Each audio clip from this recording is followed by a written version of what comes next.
All right, so you've done the hard part. You've built an amazing application. But now comes the million-dollar question, right? Where is this thing actually going to live? And believe me, this one decision, it can be the difference between a super smooth launch and, well, a pretty costly disaster. So let's break down how to get it right. So let's just dive right in. The central question for, any developer, any business launching a new project is always this: which slice of the cloud is the right slice for me? I bet you're asking yourself questions like, okay, what happens if my app suddenly goes viral? How do I handle that unpredictable traffic? Or maybe, I really only want to pay for what I actually use. Is that possible? The cloud, it promises to solve all of this. But wow, there are so many options. Where do you even begin? Okay, to really get a handle on the cloud, let's start with a super simple analogy. Think about the old way. It was a lot like buying a house. You'd shell out thousands, maybe tens of thousands of dollars on a physical server. And that was it. You were stuck with it. If you outgrew it, tough luck. If a hard drive failed in the middle of the night, guess who had to go fix it? Yep, you. The cloud is completely different. It's way more like renting an apartment. You get all the benefits, the space, the power, but without that massive upfront cost and, let's be honest, the soul-crushing maintenance headaches. All right, so let's start with the most traditional rental option you'll find in the cloud. We're going to call this one the virtual apartment, but its real name is Amazon EC2. EC2 stands for Elastic Compute Cloud, which sounds kind of technical, but really it's the bedrock, the absolute foundation of AWS. All it really means is that you can rent virtual computers whenever you want, any size, anytime, for as long as you need them. It's that simple. And this is where that apartment analogy really, really works. You get to pick the exact size you need, right? You could get a tiny studio apartment for a small personal blog, or you could rent a massive multi-floor penthouse for a giant database. Your landlord, in this case, AWS, they take care of the building itself. The plumbing, the electricity, all that physical hardware stuff. But, and this is the crucial part, you are responsible for everything inside your apartment. That means the software you install, the security, how you set up your furniture, that's all on you. Okay, but what if renting a whole apartment feels like overkill? What if you don't need a long-term lease? What if you only need a place for a few minutes, or even a few seconds at a time? Well, this brings us to a much more modern, super flexible model, the hotel stay. But before we check into the hotel, let's talk about how we're going to pack for this trip. This is where containers come in. You can think of them like those perfectly standardized shipping boxes. They package up your code and absolutely everything it needs to run. This is great because it lets you stack multiple apps, multiple boxes, on one single server. It's super efficient. But, and there's a but, remember, you're still the one renting and managing the server that all those boxes are sitting on. And that little but leads us perfectly to Lambda. This is the ultimate pay-for-what-you-use model. We call it serverless. Now that's a bit of a funny name, because of course there are still servers somewhere. It just means you never have to see them, touch them, or even think about them. Ever. AWS handles literally everything behind the scenes. All you do is show up with your code. And this is where the hotel analogy just clicks into place perfectly.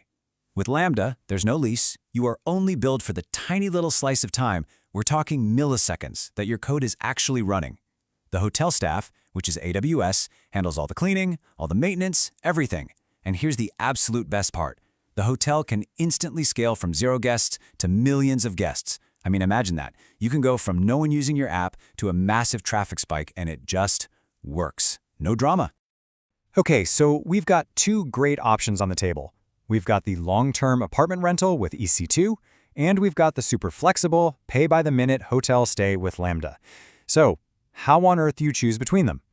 Well, it really all boils down to one fundamental trade-off: control versus cost. Or maybe a better way to put it is control versus convenience. Do you want absolute maximum control over every little detail of your environment?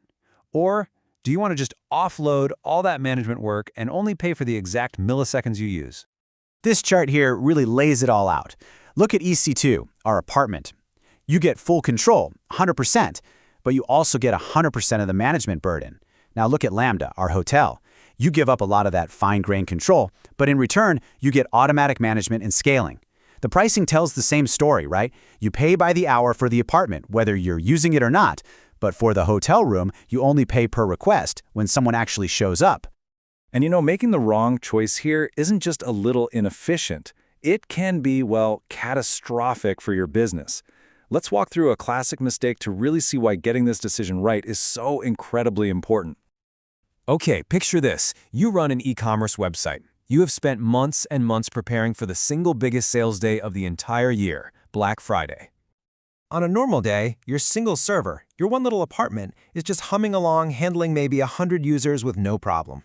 But then, Black Friday hits, and it's not 100 users, it's 10,000 users, all showing up at the exact same time.